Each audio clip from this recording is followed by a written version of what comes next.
Nós estamos numa série de mensagens sobre a carta de Tiago. E se você trouxe a sua Bíblia, eu aconselho você a abrir e ir acompanhando. Nós estamos sempre trabalhando com a nova versão internacional, que é uma tradução que eu gosto muito, é mais fácil de entender. Se você tem ela, se você tem um aplicativo na sua Bíblia e pode marcar a NVI, você vai poder acompanhar na mesma versão que eu. O nosso amigo Tiago, ele tem uma característica de falar coisas que parecem não estar conectadas. Algumas pessoas chegam a dizer que ele é a carta de Provérbios do Novo Testamento, porque ele fala um assunto aqui, de repente ele está falando outro assunto, de repente parece que ele está falando outro assunto. E eu fui ler a carta, fui me debruçar, porque eu queria entrar nesse universo, eu queria me apropriar do texto. Quando eu estudo um texto, eu quero que esse texto praticamente seja meu, como se eu tivesse escrito esse texto. Então eu preciso me apropriar dele, eu preciso entrar, ler, vivenciá-lo. E eu percebo que não, eu acho que ele tem uma tese central. Eu acho que quando ele começa uma carta, ele está tentando defender, ou quando ele começa um capítulo, ele está defendendo uma tese ali. Só que ele usa várias ilustrações, vários conceitos para fortalecer essa tese dele. Esse capítulo 2 é um dos mais polêmicos da Bíblia. E eu não vou fugir da polêmica. Vou trabalhar conceitos mais densos um pouco hoje. Às vezes a gente tem uma palavra mais prática, e aí a gente pode aplicar rapidamente na vida da gente. Às vezes o que a gente precisa é de um conceito bem amarrado. Porque diante de tantas discussões de internet, tantas discussões no mundo, em todo lugar que você chega, se você não tem um conceito um pouquinho mais amarrado, você vai junto. E como a gente tem esse culto nosso, que é um culto de perseverar nos ensinos dos apóstolos, eu quero trazer também um dia que a gente possa, vamos pegar um ensino assim mais bacana. Vocês estão preparados? Vamos junto? Pode doer um pouquinho, certo? O Tiago, porque o Tiago ele bate mesmo, ele não tem problema não. Vamos lá. Tiago, capítulo 2, versículo 1.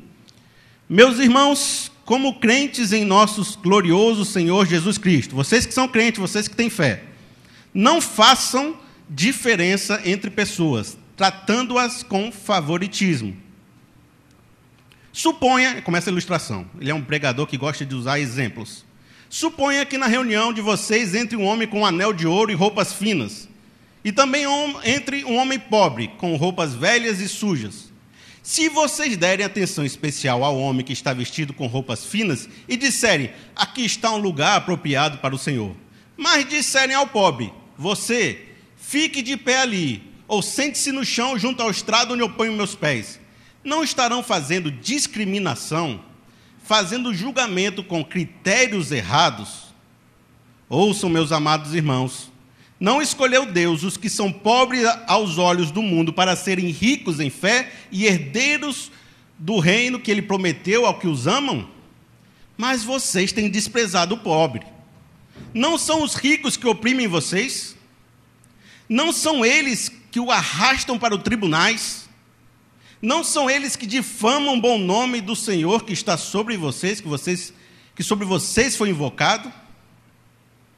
E que coisa densa, que ele está dando uma lapada na galera. Existe um pecado, existe um problema sério naquela igreja, e ele está usando de ilustrações e de força para que você entenda que isso é algo ruim. E qual é o problema que ele está batalhando? Qual é a nossa tese central? Porque depois eu vou entrar em alguns conceitos, pode ser que a gente se perca de onde surgiu o assunto. A tese central é essa daqui. Não façam diferença entre pessoas ricas e pobres, tratando-as com favoritismo. Não façam diferença entre pessoas que estão prosperando mais e pessoas que não prosperam muito. Não crie na sua igreja uma cultura onde o cara que prosperou, ele tem lugares de honra. E o cara que é pobre é considerado uma pessoa ruim e colocado de escanteio. E não comece a gerar nessa igreja uma identidade espiritual de que o rico é o alvo de Deus, e que se a pessoa é rica, ela tem prosperidade porque tem uma bênção de Deus, uma unção especial. Porque Deus não escolheu assim no mundo, Ele escolheu os pobres da terra. Não foi essa a intenção de Deus. E não ache que o pobre deve ser colocado de escanteio, como se ele tivesse cometido algum tipo de pecado ou não fosse uma pessoa tão merecedora da glória de Deus como qualquer um. Eu estou fazendo uma associação com a nossa vida hoje, com a nossa igreja de hoje, certo? Porque naquela época você vê que os sistemas vão mudando, mas a coisa permanece a mesma. Na época de Jesus eram os religiosos, os fariseus, que oprimiam, que zombavam de Jesus, que amavam dinheiro, que botavam jugo sobre os ombros dos outros que eles não podiam suportar. Mas esse povo judeu começou a ir para outras cidades gregas. E quem era o opressor na cidade grega? Era o religioso? Era o rico. Era o rico que arrastava para os tribunais. Era o rico que difamava o nome de Jesus. E nesse contexto você começa a analisar que muda o tempo, mas o sistema permanece. Muda as gerações, mas sempre tem um julgamento errado sendo feito na igreja. Não foi o versículo 4? Não estão fazendo discriminação, vocês fazendo julgamentos com critérios errados. E aí você, como fortalezense, eu não sei qual foi sua experiência de vida, mas eu tinha muitos amigos que não tinham uma banana na geladeira, mas tinham um carro do ano. Muitas pessoas que não têm onde cair morto, mas têm uma roupa de marca. Eu convivi com muitas pessoas assim, talvez o Brasil todo seja assim, mas eu vivi aqui, né? Eu falo daqui. E não é de se esperar que esse mundo que nós vivemos gere igrejas que valorizem o status, valorizem o dinheiro, valorizem o carro novo, valorizem coisas chiques, porque a bênção de Deus se mede por o tanto de dinheiro que você ganha. E essas pessoas têm que ter os ministérios mais evidentes, os lugares de honra. Não façam isso, não julguem com os critérios financeiros para dizer o que é bênção de Deus ou o que não é bênção de Deus. Não é por aí que você fala algo espiritual. E a Bíblia é muito clara nisso, porque no capítulo 7 de Deuteronômio, ela fala: eu escolhi Israel, não porque ela era poderosa, não porque ela era grande, mas porque ela pequena e não tinha força. Para que, quando ela vencesse, todos notassem que o poder foi de Deus e não dela. E foi aí que Samuel, quando foi ungir um novo rei de Israel, estava lá os 7 filhos de Jessé, ele achou que era o mais fortão, Eliabe, né? Esse aqui deve ser o rei de Israel, porque ele é forte, vigoroso. Eu estou julgando que, diante desses filhos de Jessé, o mais preparado é esse forte. Aí Deus falou: Samuel, eu não julgo com os olhos dos homens. Eu quero aquele pequenininho Davi que está lá no campo, que ninguém dá uma moeda por ele, para que quando ele vença o Golias, todo mundo saiba que fui a fé dele em mim que venceu Golias. Para que não haja... Porque o Saul era um cara forte, e todo mundo achava que o Saul era o homem de Deus, o Saul era alto, mas foi um rei que rejeitou Deus. Jesus nasceu numa estrebaria, numa família humilde, José e Maria humilde. Paulo vai dizer: Deus tornou louca as coisas de Deus, porque ele escolheu pessoas que não tinham mérito nenhum. Isso é loucura. Ele escolheu o pobre para manifestar um grande valor. Nós somos vasos de barro com um grande tesouro dentro. Não julgue com critérios errados. Aí ele vai fazer um negócio muito bacana. Ele vai começar a descer a lenha para você entender isso. Ele vai começar a usar exemplos, estruturas. Não estou acostumado com... Eu estou pisando direto aqui no fio. Estruturas que vão reforçar esse combate dele. Aí está no versículo 8. Vem comigo aqui, que está só esquentando. Ó. Se vocês de fato obedecerem à lei real encontrada nas Escrituras que diz: ame o seu próximo como a si mesmo, estarão agindo corretamente. Mas, se tratarem os outros com favoritismo, estão cometendo pecado e serão condenados pela lei como transgressores. Pois quem obedece toda a lei, mas tropeça em apenas um ponto, torna-se culpado de quebrá-la inteiramente.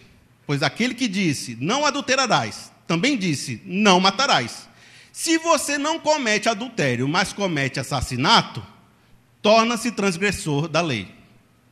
Falem e ajam como quem vai ser julgado pela lei da liberdade. Qual foi a intenção do Tiago aqui dizer? Que essa discriminação que vocês estão fazendo, que parece pequena, que ninguém se importa, que para vocês é algo normal, é tão pecado quanto matar, quanto adulterar e como qualquer outra coisa na Bíblia. E não fique achando que existe um pecadinho e um pecadão. E que há coisas que há abomináveis e há coisas que são besteira que eu posso fazer. Se eu quebro uma lei, eu estou sendo transgressor como quem quebra outra lei. E existe um sistema aqui muito bacana, que é aquela ideia de que eu posso estar no trânsito. Eu estou com cinto de segurança. Eu estou com todos os aparatos do meu carro funcionando. Pisca-alerta, extintor. Eu estou andando na velocidade normal. Quando eu vou virar, eu dou a seta. Mas se eu passar no sinal vermelho, eu fui multado. Eu fiz muita coisa boa, mas basta eu fazer uma errada que eu sou condenado. E esse é o princípio da lei. O pecado, aqui que ele fala, isso é pecado. Pecado na Bíblia tem uns 4... Eu consigo identificar umas 4 maneiras de definir pecado de forma diferente. Em alguns textos ele tem uma conotação, em outros textos ele tem outra. O Tiago escreve para pessoas judeus convertidos. Não tinha nem grego no meio deles. Era o judeu de raiz que se converteu. Para esse pessoal, a lei e o pecado se realizavam da seguinte forma. Eu tenho um conjunto de normas, eu tenho um conjunto de determinações revelados ou prescritos, que seria o ideal do bom viver do crente. Vamos pegar assim, o Novo Testamento. Você lê ali o Novo Testamento, você vê assim, como seria o ideal de vida de um cristão? Mentir é bom para um cristão?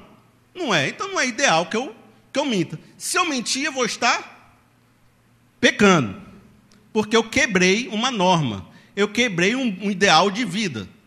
Se eu adulterar, é bom para um crente fazer? Não é. Você vai ver nas Escrituras, você vai ver que isso não é uma coisa boa. Então, se eu cometer isso, eu estou quebrando uma regra, uma lei. Eu estou prejudicando o amor que existe entre eu e minha esposa. Então, isso é um pecado. E a maneira como o Tiago trabalha o pecado é isso, quebrar uma regra, quebrar um mandamento, quebrar uma lei. Existe outra maneira de falar sobre pecado que eu vou abordar mais na frente. Mas essa é a intenção do texto, é evidenciar isso. E por que é tão importante isso que ele está falando? Porque assim, presta atenção, ó. Deixa eu botar isso aqui para cá. Os grandes pecados, quando a gente comete, toda a família se reúne para ajudar. Os grandes pecados, o pastor luta junto com você. Mas os pequenininhos, que ninguém considera que é forte, ficam lá minando sua vida, furando a sua vida, furando as suas relações, criando buraquinhos onde a água vai vazando, onde a alegria vai indo-se embora. Quando você menos percebe, ele está destruindo sua vida. E no meio evangélico existe uma tendência de você assumir pecadões e ignorar pecadinhos.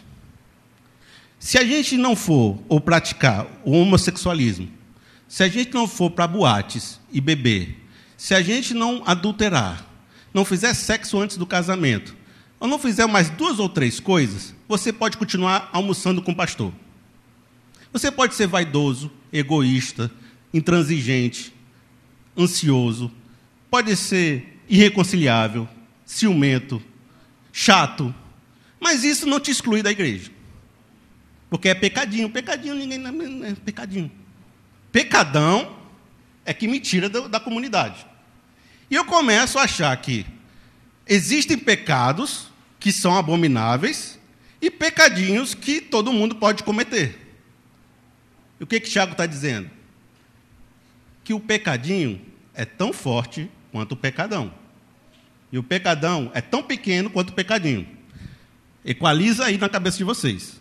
Vocês estão achando que existem lutas extraordinárias, maiores, e estão despreocupados com as coisas que podem estar minando a vida de vocês. E eu vou dar um exemplo. Olha só o versículo 11, como ele fala. Pois aquele que disse, não adulterarás, também disse, não matarás. Se você não comete adultério, mas comete assassinato, torna-se transgressor da lei. Então vamos pegar aquele que hoje o mundo evangélico diz que é o pior pecado da existência humana, o homossexual. Que hoje está sendo combatido como se fosse uma lepra, está sendo combatido como se fosse algo especial. Jesus veio ao mundo para combater isso, entendeu? Esse virou a cruz. E vamos pegar um que, se você fizer, ninguém fala nada de você, quer julgar o próximo. Então vai ficar assim a frase. Pois aquele que disse, não praticará o homossexualismo, considerando que você está pegando normas da Bíblia, também disse, não julgará o próximo. Se você não comete práticas homossexuais, mas julga o próximo, torna-se transgressor da lei. Do mesmo jeito. E aí você começa, isso aqui na concepção de que pecar é quebrar uma norma, certo? Vocês estão me entendendo? Vocês estão comigo? Então, estou ensinando, vamos lá. E vem o sentimento, então, porque tem lá o versículo que diz assim, pois aquele que obedece toda a lei, mas tropeça em apenas um ponto, torna-se culpado de quebrá-la inteiramente, certo? É possível viver sem quebrar nada da lei? É possível viver toda a lei sendo perfeito, sem nenhum problema, porque se eu quebrar um, eu sou culpado de toda a lei. Entendeu? Apenas um pecado meu me torna igual a todo mundo. E não me torna diferente de ninguém. E é aí que a Bíblia vai tratar um outro conceito de pecado. E eu vou aprofundar isso. Sabe por quê? Porque essa semana, por exemplo, teve a aprovação do casamento homossexual nos Estados Unidos. Aí teve um bocado de gente trocando a fotinha no Face por fotos coloridas. E gerou uma discussão do tamanho da face da Terra. E todo mundo dizendo, e conspiração, vão dominar o mundo, e tem para todo o gosto. Algumas palavras começaram a usar o texto de Romanos para dizer que Deus ia trazer um julgamento sobre os Estados Unidos por causa disso. De que havia um juízo do céu porque houve essa aprovação. Que ele virou um pecado especial, mais especial do que todos os outros, né? Entendeu o problema? Eu sou bisbilhoteiro, está lá no Romanos 1, mas sobre mim não vem a ira de Deus, mas sobre o homossexual vem, entendeu? O bisbilhoteiro está de boa, que está aqui no Brasil, mas lá aprovou, então lá vai vir o juízo de Deus e vai destruir a América. Essa é a ideia. E essa é uma compreensão de que algumas pessoas podem estar cumprindo a lei e outras não. De que eu posso estar me encontrando totalmente justo na lei e eles não, eles estão cometendo muita coisa errada e Deus vai entrar com juízo contra eles e não comigo. E esse é o problema do Romanos 1, sendo usado de forma equivocada. Porque o Romanos 1, ele é meio que a história da criação. Ele diz, os homens, tendo conhecido a Deus e a sua revelação pela natureza, não tiveram, por usurpação, adorá-lo como Deus, mas abandonaram esse Deus para suas práticas de idolatrias, desejos pecaminosos e perversidades, e se entregaram ao pecado. E Deus desce a ira do céu sobre estes homens, certo? Essa é a ideia do Romanos 1. Deus não concorda com o homem afastado dele e entrega ao pecado. E ele tem uma ira que desce do céu sobre esses homens. Só que a tese de Paulo, ela é mais ampla. Ele começa a dizer em Romanos 3, 23, ele diz, pois todos pecaram e estão destituídos da glória de Deus. Então a ideia não é que tem um grupo especial que vai receber a ira. Toda a humanidade está debaixo da ira de Deus. O homem, todos nós somos descendentes de Adão que pecou. E todos nós temos o Adão dentro de nós pecando. E eu não peco porque eu transgredi uma norma, eu peco porque sou pecador. E o pecador transmite pecado e faz pecado. Então eu não sou só pecador quando eu quebro uma regra. Eu sou pecador porque, em essência, eu sou filho do Adão, que peca, fruto dessa humanidade que está sob o juízo de Deus. Portanto, aí Romanos 2:1, portanto, você que julga os outros é indesculpável, pois está condenando a si mesmo naquilo que julga, visto que você que julga pratica as mesmas coisas. Então, se eu sou pecador em essência, Se eu estou julgando o próximo, eu sou indesculpável, porque eu também sou pecador. Se o outro é pecador, eu também sou. Se Deus vai descer juízo na América, vai descer no Brasil. Porque todos nós estamos encerrados debaixo da mesma lei. Os que com lei pecaram e os que com sem lei pecaram. Todos estão debaixo do mesmo pecado. É todo mundo. Está todo mundo no mesmo saco. Romanos 3, 19 e 20. Sabemos que tudo que a lei diz, o diz àqueles que estão debaixo dela, para que toda boca se cale e todo mundo esteja sob o juízo de Deus. Para que todo mundo se cale. Você não pode mais julgar seu irmão. E está todo mundo debaixo do mesmo juízo de Deus. Portanto, ninguém será declarado justo diante dele, baseando-se na obediência da lei. Pois é mediante a lei que nos tornamos plenamente conhecidos do pecado, conscientes do pecado. E aí que a coisa fica mais... Não eu só peco, e isso é ruim, como eu também tenho uma natureza que é pecadora. 2 conceitos de pecado. Tem mais uns 2, né? Mas não vou abordar hoje não. 2 conceitos de pecado aqui. E essa ira de Deus, como é que se resolve isso? Porque ela está vindo, por isso que a gente morre. A morte é resultado da nossa ira, a ira de Deus sobre nós. E aí a Bíblia vai falar que Deus amou o mundo de tal maneira que enviou seu Filho unigênito para que todo aquele que nele crê não pereça, mas tenha a vida eterna. E o cenário que vai se montar aqui em Romanos é o seguinte: eu sou culpado, eu sou réu, eu mereço a ira de Deus, eu estou sentado na cadeira do réu, certo? Estou sendo julgado. A ira de Deus virá sobre a minha pessoa. E existe o Satanás aqui do lado, que é o acusador. Esse cara fez isso, fez aquilo outro, aquele dia ele pensou isso, aquele dia ele pensou aquilo, e todo mundo tem. Então existe o réu, que sou eu estou sentado, existe o acusador, o Satanás, ele fez isso, fez aquilo outro, existe o Deus Santo, que é o juiz, que ele vai dizer, é pecador, eu não posso ser conivente com o pecado, eu sou santo e eu preciso descarregar o meu juízo sobre esse réu. Mas eu amo esse réu. Então ele manda um advogado de defesa, que é Jesus Cristo. O advogado, o filho dele, ele chega e defende o réu e diz: Pai, eu vou descer na terra e vou morrer na cruz e vou receber esse juízo que ele merece em mim. Então Jesus vem à terra e quando ele está na cruz, Deus descarrega toda a ira que era para todos os pecadores em Jesus. A ira do céu desceu sobre Jesus na cruz. Entendeu esse ponto? A ira que vinha sobre mim, porque eu sou pecador, a ira do céu ia me fulminar, eu ia ser fulminado por Deus, ela deixou de descer sobre mim e desceu sobre Jesus na cruz. E como Jesus não tinha pecado, ao terceiro dia, ele venceu a morte, ressuscitou e vive está. Amém, né? E todos aqueles que creem nessa promessa, creem nessa palavra, estão debaixo da mesma cruz de Cristo. Por isso que nós somos justificados pela fé. E essa é a tese do Romanos. Porque essa obra não foi feita pela minha força. Foi Deus que me amou, foi Deus que se fez carne, foi Deus que morreu por mim. Eu não posso me salvar a mim mesmo, eu já estou condenado, eu sou filho de Adão. Mas foi Jesus que morreu e fez essa obra na minha vida. Por isso que é pela graça, não é mérito meu. Não fui eu que fiz algo para merecer a salvação. É mérito de Deus, vem da ação de Deus. E ele diz, aqueles que aceitam esse testemunho, recebem a salvação. Então, nós somos salvos pela fé, libertos da condenação do pecado. Está longo, né? Hoje eu estou pegando, mas vamos lá.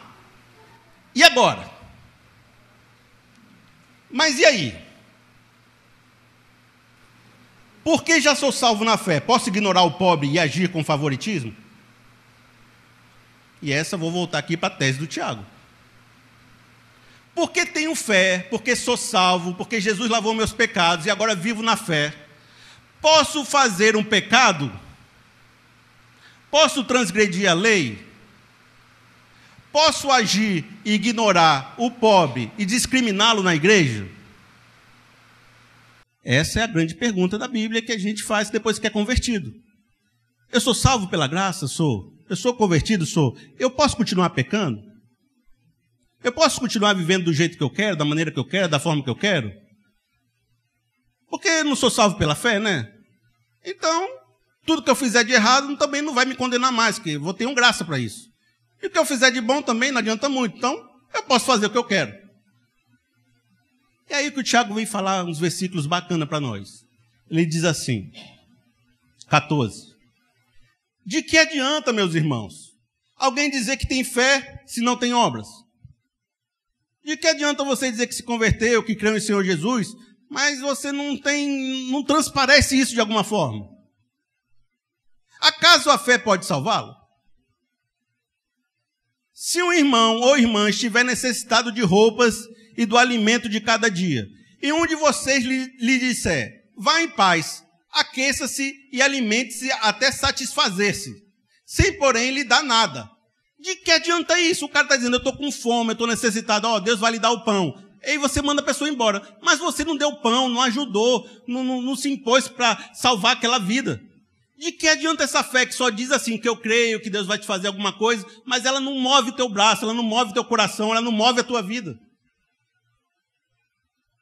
Assim também a fé, por si só, se não acompanhada de obras, está morta. Mas alguém dirá, você tem fé, eu tenho obras.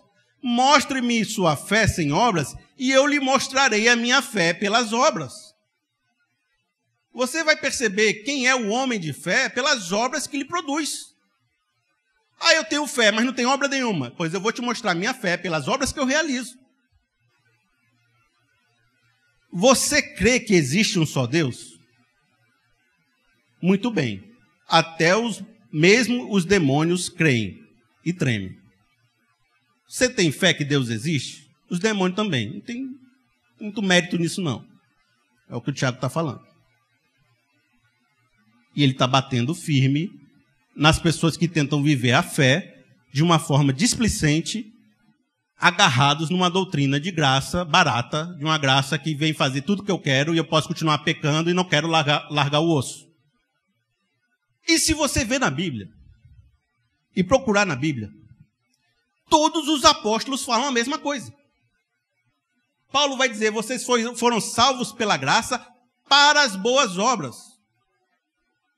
Todos eles vão lutar e dizer, meu irmão, uma vez que vocês foram salvos, neguem essa carne maligna que tem dentro de vocês e andem pelo Espírito Santo, produzindo boas obras. Esforcem-se em mudar a realidade de vocês, o ambiente de vocês, a acabar com esse pecado no meio do povo. Porque aqui existiu um pecado de discriminação. E o Tiago está fazendo assim, meu irmão, você foi salvo pela fé, mas fica discriminando seu irmão? Que fé é essa? Que fé é essa que faz você discriminar o próximo?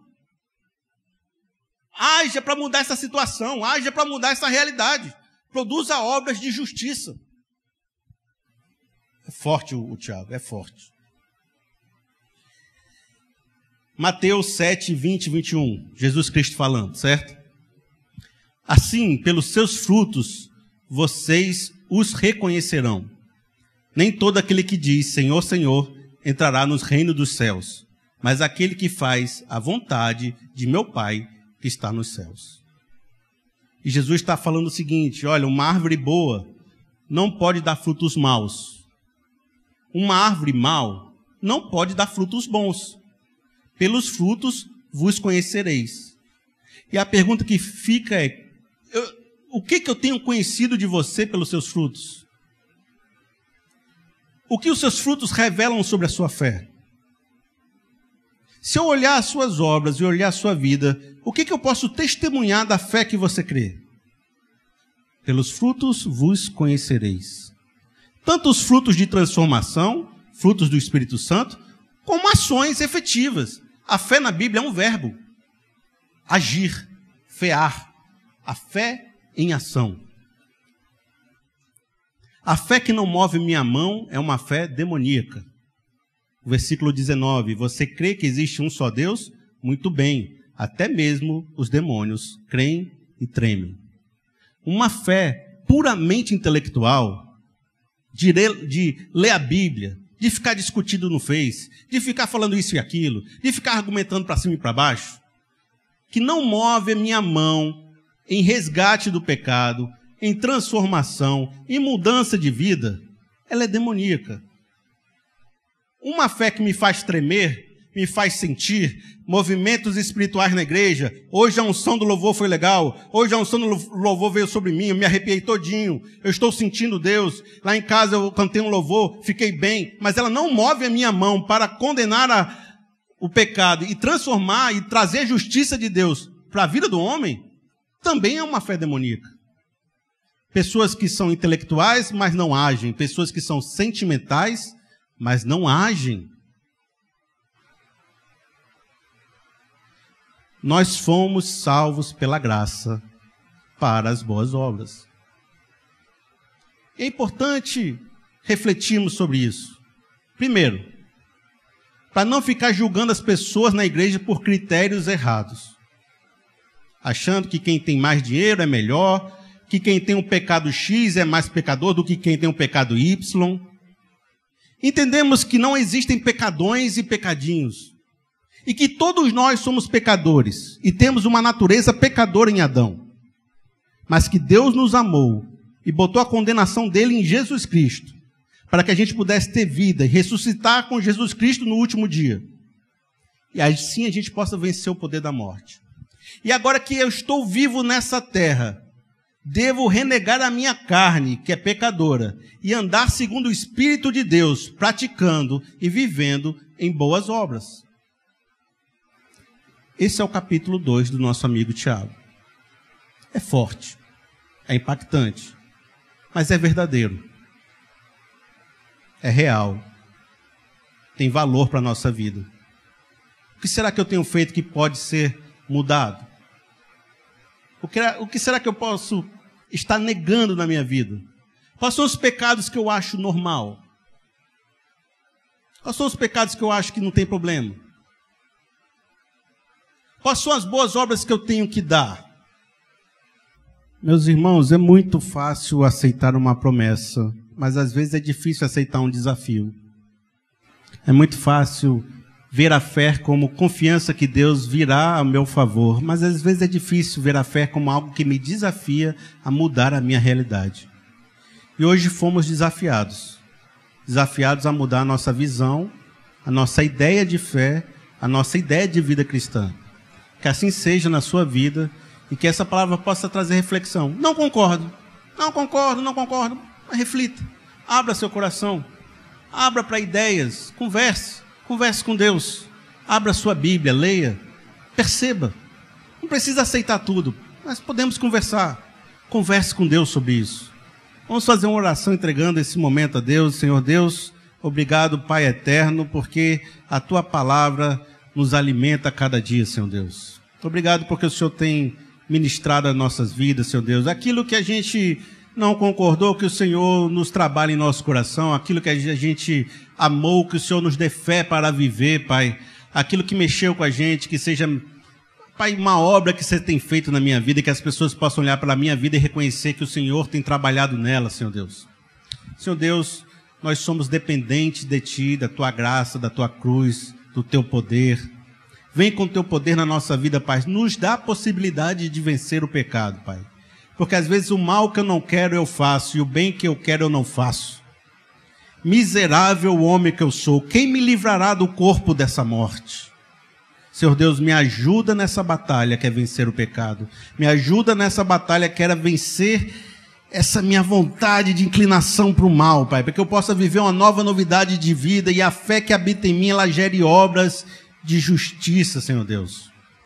Nós pedimos isso, agradecemos por Sua presença, por esse culto. Senhor Deus, leva esses irmãos para suas casas, abençoe suas vidas, Senhor Deus. Dê para eles poder do Evangelho para salvar. Nós pedimos isso em nome de Jesus. Amém.